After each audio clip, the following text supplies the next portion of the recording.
Telephone की घंटी बजते ही कुर्सी पर बैठी हुई सोसन ने हाथ बढ़ाकर रिसीवर उठा लिया।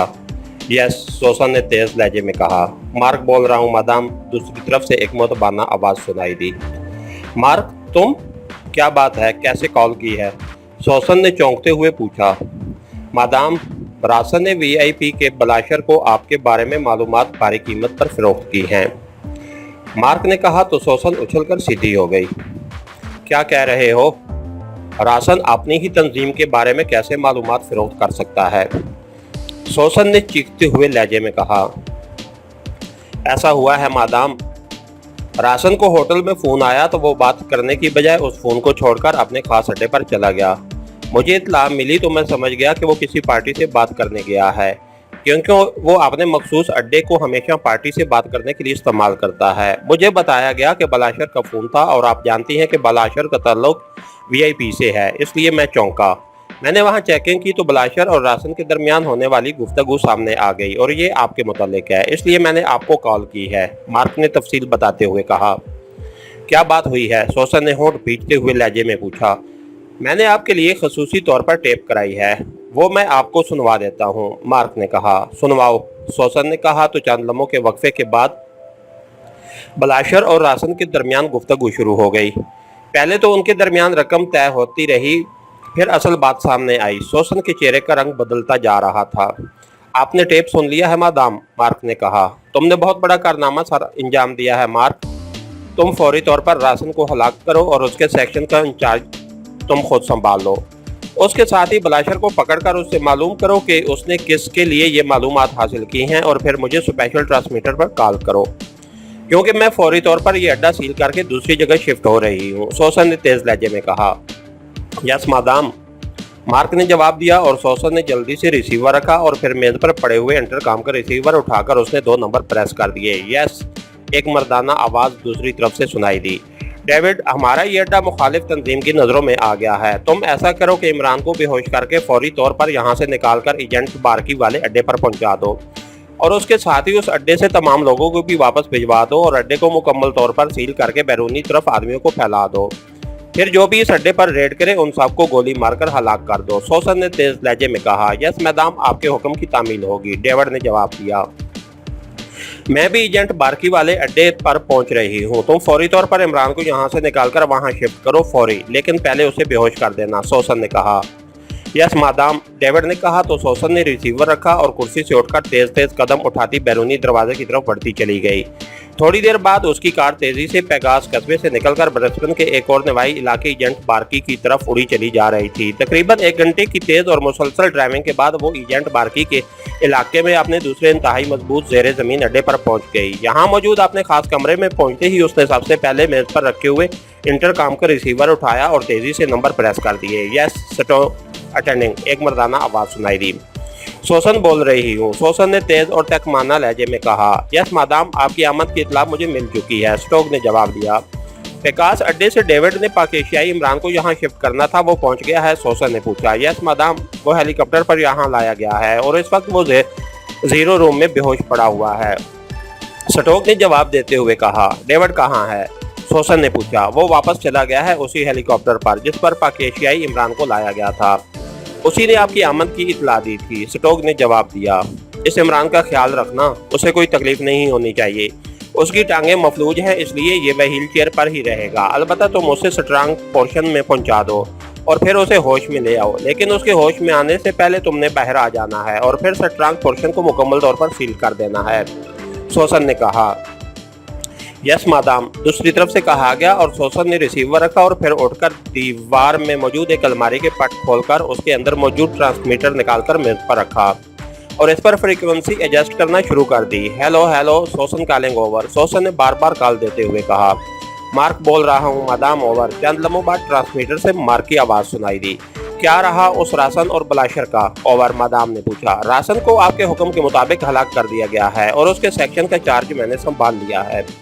बलाशर को फौरी तौर पर उसकी रैशगाह से अगवा किया गया। उसने बताया कि पाकिस्तान सीक्रेट सर्विस से ताल्लुक़ रखने वाले अफराद, जिसमें उसका कोई दोस्त जवाना भी है, ब्रिस्बेन में मौजूद हैं और जवाना के कहने पर उसने रासन से मालूमात खरीदी थी। ये सब अपने साथी इमरान को हासिल करने के लिए काम कर रहे हैं, ओवर, मार्क ने जवाब देते हुए कहा। पाकेशिया सिगरेट सर्विस के लोग ओह वेरी बैड, उनका खात्मा तो जरूरी होना चाहिए, लेकिन उन्हें ये कैसे मालूम हुआ कि इमरान हमारे पास है और पेगास वाले अड्डे पर मौजूद है? ओवर सोसन ने कहा। उसने बताया है कि सिगरेट सर्विस के साथ कोई अफ्रीकी जोसेफ नामी आदमी है, उसके पास पुरअसरार सलाहियतें हैं। उसने ये खोज लगाया है कि इमरान ब्लैक शैडो के कब्जे में है और ब्लैक शैडो की चीफ की सूरत में आपका नाम उसने लिया। इस पर ब्लाशर ने रासन को फोन करके उससे मालूमात खरीदी। ओवर मार्क ने तफसील बताते हुए कहा, बकवास है, ये पुरअसरार सलाहियतें क्या होती हैं? इस साइंसी दौर में ऐसी बात करना ही हमाकत है। बहरहाल तुमने उन सिगरेट सर्विस वालों का क्या किया है? ओवर सोसन ने पूछा। ब्लाशर को उनकी रिहायशगाह का इल्म था और मैंने अपने आदमी वहां चेकिंग के लिए भेजे और अभी अभी मुझे एक हैरत अंगेज इत्तला मिली है। मैं आपसे इस बारे में भी बात करना चाहता था। ओवर मार्क ने कहा।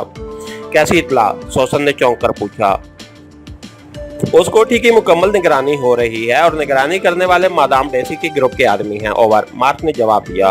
ओह ओह, इसका मतलब है कि ये मादाम डेसी भी हमारे पीछे है और वो इन लोगों की निगरानी करके हम तक पहुंचना चाहती है। तुम ऐसा करो कि इन निगरानी करने वालों के लीडर को अगवा कर लो और बाकी सब का खात्मा कर दो और फिर इस कोठी को भी मिसाइलों से उड़ा दो। इस लीडर से मादाम डेसी के बारे में तफसीलात हासिल करो और फिर वो जहां भी हो मुझे इत्तला करो। ओवर सोसन ने कहा।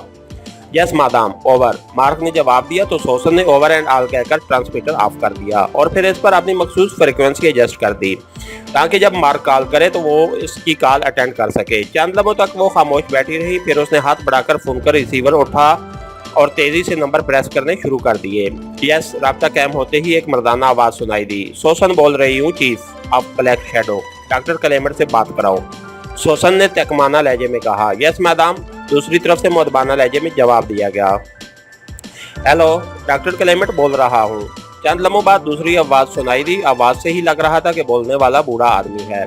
सोसन बोल रही हूँ डॉक्टर, फार्मूले पर काम शुरू कर दिया गया है या नहीं? सोसन ने नरम लहजे में कहा। मादाम, अभी थोड़ी देर पहले तवील गौर व खोज के बाद ये नतीजा निकाला गया है कि ये फार्मूला अमली तौर पर नाकाबिले अमल है। डॉक्टर क्लेमेंट ने कहा तो मादाम सोसन बेख्तियार उछल पड़ी। क्या मतलब? ये आप क्या कह रहे हैं? इसमें जो साइंसी उलझन थी वो तो पाकेशिया के लिए इमरान ने दूर कर दी थी। फिर? सोसन ने तेज लहजे में कहा। जी हाँ, बज़ाहिर तो ऐसा ही लगता है और हम भी मुतमईन हो गए थे, लेकिन जब इसका गहराई में तज्जिया किया गया तो पता चला कि साइंसी उलझन दूर करने की बजाय मजीद बढ़ गई है। या तो इस साइंसदान इमरान को उसकी हकीकत समझ नहीं आई या फिर उसने जानबूझकर उसमें गड़बड़ कर दी है। बहरहाल मौजूदा सूरत हाल में फार्मूला नाकाबिले अमल है, डॉक्टर क्लेमेंट ने जवाब देते हुए कहा। क्या आपने खुद इस इमरान से इस बारे में डिस्कस करना चाहते हैं ताकि हतमी तौर पर यह बात तय हो सके कि क्या इमरान ने जानबूझकर ये गड़बड़ की है या वो वाकई इस बारे में कुछ नहीं जानता? मादाम सोसन ने कहा। हाँ, अगर ऐसा हो जाए तो बेहतर है, इस तरह मैं किसी नतीजे पर पहुंच सकता हूँ, डॉक्टर क्लेमेंट ने जवाब देते हुए कहा। आपको लेबॉर्ट्री से मेरे एजेंट बार्की वाले अड्डे पर आना पड़ेगा, मादाम सोसन ने कहा। नहीं मादाम, आपको तो मालूम है कि मैं मखसूस टेम्परेचर से बाहर नहीं आ सकता वरना हलाक हो जाऊंगा, इसलिए आपको इस इमरान को यहाँ मेरे पास भेजना पड़ेगा, डॉक्टर क्लेमेंट ने कहा। ओह हाँ, मुझे तो इसका ख्याल न रहा था। आपको डिस्कशन में कितनी देर लगेगी? मादाम सोसन ने कहा। मैं क्या कह सकता हूँ मादाम, चंद मिनट भी लग सकते हैं और कई घंटे भी, डॉक्टर क्लेमेंट ने जवाब दिया। ठीक है, मैं इमरान को आपकी लेबॉर्ट्री तक पहुंचाने के इंतजाम करती हूँ, मादाम सोसन ने कहा और क्रेडल दबाकर उसने एक बार फिर तेजी से नंबर प्रेस करने शुरू कर दिए। यस, एक बारी सी मर्दाना आवाज सुनाई दी। डेविड, मैं सोसन बोल रही हूँ, मादाम ने कहा। यस मादाम, आपके अहकामात की तकमील कर दी गई है, पेगास अड्डे को सील्ड कर दिया गया है और बाहर हमारे आदमी पूरी तरह चौकना हालत में मौजूद हैं, डेविड ने खुद ही रिपोर्ट देते हुए कहा। वो तो ठीक है, लेकिन अब एक और मसला सामने आ गया, उसका क्या हल किया जाए? मादाम ने कहा। कैसा मसला मादाम? डेविड ने हैरान होते हुए कहा। मेरी अभी डॉक्टर क्लेमेंट से बात हुई है, फार्मूले में साइंसी गड़बड़ है जिसके लिए इमरान को लेबॉर्ट्री पहुंचाना जरूरी है ताकि डॉक्टर क्लेमेंट उसे डिस्कस कर सके। डॉक्टर क्लेमेंट लेबॉर्ट्री से बाहर नहीं आ सकता क्योंकि उसे जो बीमारी लाहक है उसके लिए उसका मखसूस टेम्परेचर में रहना लाजमी है, वरना वो हलाक हो जाएगा। लेकिन तुम्हें तो मालूम है कि लेबॉर्ट्री पेगास अड्डे के नीचे है, हो सकता है कि पाकेशिया सिगरेट सर्विस और मादाम डेसी वहां हमला करे। इस सूरत में इमरान की वहां मौजूदगी नुकसानदेह भी हो सकती है, मादाम ने कहा। मादाम, आप कतन फिक्र मत करें, एक्रेमिया की पूरी फौज भी अगर हमारे उस अड्डे पर हमला कर दे तब भी वो उसे तबाह न कर सकते हैं और ना उसके अंदर दाखिल हो सकते हैं। आप बेफिक्र होकर इमरान को यहाँ भेज दें, मैं उसे लेबॉर्ट्री में भिजवा दूंगा, डेविड ने जवाब देते हुए कहा। मैं इमरान के साथ ही वहाँ आ जाती हूँ, फिर जो होगा देखा जाएगा, मादाम ने कहा। आप बेफिक्र रहें मादाम, सब ठीक हो जाएगा। डेविड ने कहा तो मादाम ने एक तवील सांस लेते हुए रिसीवर रख दिया, लेकिन उसके चेहरे पर उलझन के तसरात बहरहाल नुमायां थे।